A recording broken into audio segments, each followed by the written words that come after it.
నిద్రపోతున్న ఆంజనేయుడిని ఒంటరిగా విడిచిపెట్టి అంజనాదేవి అడవిలోకి వెళ్ళింది. నిద్రలేచిన ఆంజనేయుడు ఆకాశంలో ఎర్రగా ఉన్న సూర్యుడిని చూసి తినే పండు అనుకుని దాన్ని అందుకోవడానికి సూర్యుడి వైపు దూసుకుపోయాడు. ఆ రోజు సూర్యగ్రహణం కావడంతో సూర్యుడిని మింగడానికి వెళ్తున్న రాహువు సూర్యుడి వైపు వస్తున్న హనుమంతుడిని చూసి ఆ విషయాన్ని ఇంద్రుడికి చెప్పాడు.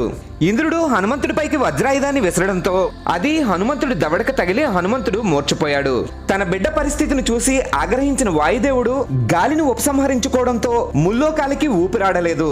పరిస్థితిని చక్కదిద్దేందుకు దేవతలందరితో పాటు అక్కడికి వచ్చిన బ్రహ్మ చేతి స్పర్శ తగలగానే హనుమంతుడికి మెలకువ వచ్చింది. వజ్రాయుధం వల్ల హనువు గాయపడింది కాబట్టి ఆంజనేయుడు హనుమంతుడయ్యాడు. సూర్యుడు తన శక్తిలో 100వ వంతుని హనుమంతుడికి వరంగా ఇస్తే బ్రహ్మ చిరాయువునిచ్చి బ్రహ్మాస్త్రం కూడా హనుమంతుడిని ఏమీ చేయలేదని వరమిచ్చాడు. కానీ బ్రహ్మాస్త్రాన్ని గౌరవించి హనుమంతుడు ఇంద్రజిత్ కి లొంగిపోయాడు. హనుమంతుడి భక్తులు ఇక్కడ కామెంట్ చేసి జై శ్రీరామ్ అని గట్టిగా చెప్పండి.